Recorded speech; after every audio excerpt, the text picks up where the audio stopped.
Mbak Devi, hari ini kita akan membahas satu hal yang kayaknya agak berat, tapi penting ini harus dilakukan untuk anak-anak kita kan. Karena namanya ya kalau ngomongin orang dewasa yang nggak bertanggung jawab, susah hidupnya nggak organize gitu. Itu juga kan pasti dipengaruhi dari didikan orang tua semasa kecilnya. Kalau dari masa kecilnya sudah diajari tanggung jawab, disiplin dan lain sebagainya, pasti kan akan menjadi habit di masa depannya. Nah, kita akan membahas tentang gimana sih cara mengajarkan tanggung jawab pada anak. Yang pertama adalah kita sebagai orang tua ini harus menjelaskan tentang tanggung jawab. Jadi definisi menjelaskan di sini mungkin bukan artinya menjelaskan arti dari tanggung jawab itu sendiri ya gitu ya. Nah, tanggung jawab itu adalah perilaku bla bla bla bla bla gitu bukan. Tapi artinya di sini kita memang langsung menerapkan perilakunya sendiri. Jadi contoh sederhana sebenarnya dari tadi juga Mas Mat udah jelasin dengan baik ya. Kita kasih contoh-contoh perilaku sederhana. Contohnya yang paling simpel kalau untuk anak-anak dan di saat ini itu adalah perilaku cuci tangan gitu loh. Jadi misalnya kita kasih tahu ke mereka gitu kan, kenapa sih kita harus cuci tangan gitu. Misalnya kan anak diajak cuci tangan, yuk nak kita cuci tangan dulu sebelum makan. Kita lanjut poin yang selanjutnya nih Mbak Devi, memberikan tugas. Nah, tugas seperti apa sih yang harus kita berikan gitu, dan juga harus lihat range usianya juga atau gimana nih? Benar, pasti tetap disesuaikan dengan usia. Tapi kan kembali lagi kita kan dalam proses mau membentuk tanggung jawab itu dari dini ya. Jadi kita lagi ngomongin kembali lagi ke tugas-tugas yang sederhana. Kalau misalnya kita lagi ngomongin ke anak yang lebih kecil nih, karena ini kan mungkin yang lebih penting. Paling simpel aja bentuk tanggung jawabnya itu apa? Misalnya abis makan piringnya itu ditaruh lagi, yuk bawa piringnya kasih ke mbak gitu. Nah itu contoh-contoh perilakunya. Atau yang paling simpel lagi Mas, biasanya kan kalau anak-anak suka makan snack tuh kan? Yes. Makan snack bungkus-bungkus gitu kan. Biasanya kalau kita kan orang tua langsung nih sudah selesai dia kasih ke entah ke mamanya, entah ke papanya. Nah ini kayak gini kita kasih tahu dia. Habis selesai makan bungkusnya buang kemana? Nah suruh dia buang sendiri ke kotak sampah. Nah itu contoh tanggung jawab sederhana sih kalau untuk anak-anak. Biarkan lakukan kesalahan. Nah ini kadang-kadang orang tua yang nggak sabaran ketika anaknya salah. Gimana sih kak? Oh dengan berapa desibel gitu. Gimana sih kak? Gimana sih dek? Gitu. Langsung tinggi. Pitch controlnya udah nggak teratur lagi gitu ya. Nah akhirnya anak kan menjadi trauma dan takut untuk melakukan sesuatu even if itu cuma hal-hal yang simpel gitu. Nah gimana sih Mbak melihat ketika anak ini melakukan kesalahan? Benar. Jadi maksudnya membiarkan anak melakukan kesalahan tujuannya adalah supaya anak belajar yang namanya konsekuensi, Mas. Gitu. Jadi bukannya dengan kita marahin, tapi anak belajar sendiri resiko dari perilaku dia. Karena ini kan kita mau mengajarkan tanggung jawab di sini kan. Jadi contohnya apa? Paling simpel misalnya gini, anak dikasih mainan, gitu kan. Terus mainan, belum lagi kalau kita lagi ngomongin balik lagi, anak-anak itu kan kadang-kadang kemampuan untuk mengontrol emosinya kan juga masih kurang. Alhasil pada saat dia ngambek, taruhlah dia lagi mau coba lagi nyusun sesuatu mainan, nggak berhasil, terus dia marah, dia lempar mainannya. Ya kan?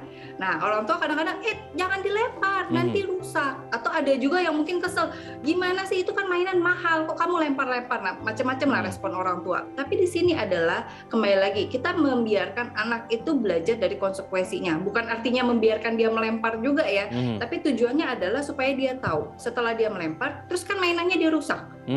Pada saat dia mau main lagi dia nggak bisa main gitu loh. Patah gitu nggak bisa dimainin terus kesel lagi. Nah biarin sih sebenarnya itu didiemin dulu, tapi setelah itu kita jelasin kenapa sih mainannya itu bisa patah. Oh ternyata gara-gara tadi dia lempar itu terus jadi rusak. Nah di situ dia belajar konsekuensi. Itu contohnya. Latih anak ambil keputusan. Nah keputusan seperti apa dan caranya gimana? Harus diskusi dulu sama anak, ngobrol dulu atau gimana nih? Kalau anak yang lebih besar yang misalnya memang udah usia sekolah ya. Nah ini yang sering sekali saya temuin sih jatuhnya. Orang tua itu boleh kasih pilihan atas kegiatan yang ingin diikuti anak gitu loh.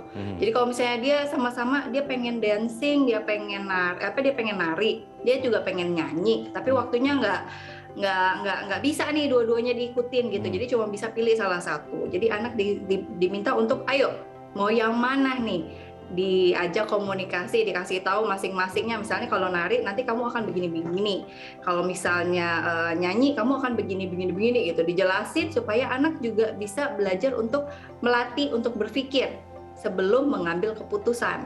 Oke, yang terakhir juga yang nggak kalah penting adalah seringkali kan orang tua merasa kayak, aduh anakku kan masih kecil, aku masih belum percaya dia bisa ngelakuin ini itu gitu. Penting nggak sih untuk orang tua untuk memberikan kepercayaan kepada anak bahwa ya sebenarnya mereka bisa, cuman kitanya aja yang belum ikhlas, belum percaya, belum trust dia bisa gitu Mbak Devi, gimana nih? Belum ikhlas ya. Kalau ditanya penting atau enggak, jawabannya penting. Iya. Ya, penting. Cuman kembali lagi, pertanyaan kita balikin ke orang tua. Orang tua siap repot apa enggak? Oke.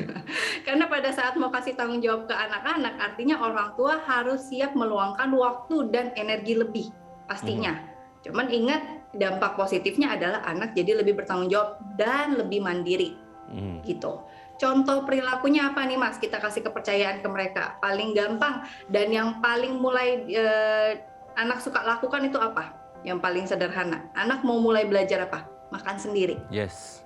Nah, anak belajar makan sendiri, biasanya orang tua nggak kasih karena apa alasannya? Acak-acakan. Nambahin kerjaan gitu kan. Nah, itu makanya tadi pertanyaannya dibalikin. Orang tuanya siap repot apa enggak? Benar. Oke. Jadi di sini dengan anaknya kita kasih kepercayaan, oke, dia belajar makan sendiri, tentu ya dengan kapasitasnya dia ya. Jadi bukannya anak usia 1 tahunan kita langsung kasih makanannya itu yang kuah-kuah yang repot yang harus dicelup satu-satu gitu kan. Jadi yang tetap sesuai kapasitasnya, tapi memang tetap pasti akan berantakan.